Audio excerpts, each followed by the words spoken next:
Abonnez-vous à la chaîne La méchanceté des Blancs envers les Noirs. Qui est Simon Kimbangu? Né en 1887, son premier miracle, résurrection d'une fille le 6 avril 1921.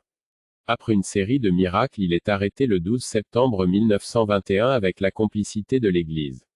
Il est condamné à mort mais ne pouvant mourir car indestructible, il passa 30 ans en prison. Le 10 septembre 1921, avant son arrestation, fit une prophétie.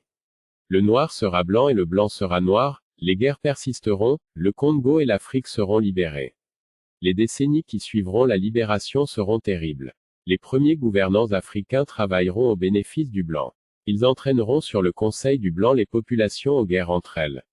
La misère s'installera. Beaucoup de jeunes quitteront l'Afrique chercher le bien-être au pays du blanc. Il faudra un certain temps pour que l'homme noir acquiert sa maturité spirituelle. Celle-ci permettra d'avoir son indépendance matérielle. Alors s'accomplira la troisième étape, la naissance d'un grand roi divin. Il viendra avec ses trois pouvoirs. Spirituel, scientifique, politique. Je serai moi-même le représentant de ce roi.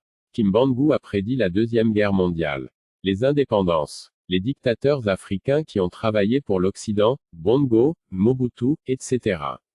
Les guerres civiles, la famine, la mort des vrais leaders africains, Sankara, Lumumba, etc. Il a prophétisé pour l'Afrique et le royaume Congo, à rez-de-chaussée, Angola, Brazza, Gabon, Cameroun.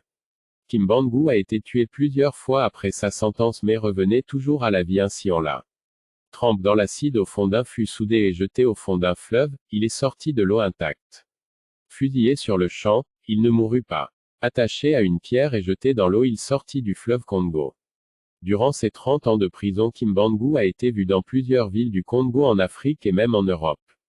Des rapports disent qu'on l'a arrêté à 5 endroits différents. 5 Kimbangu ont été rassemblés dans la même cellule, au même moment. Un jour après sa mort, il est venu à la cérémonie des Belges qui célébraient sa mort. 9 mois après sa mort, il est resté pendant 8 jours avec ses fidèles avant de remonter au ciel dans une boule de feu.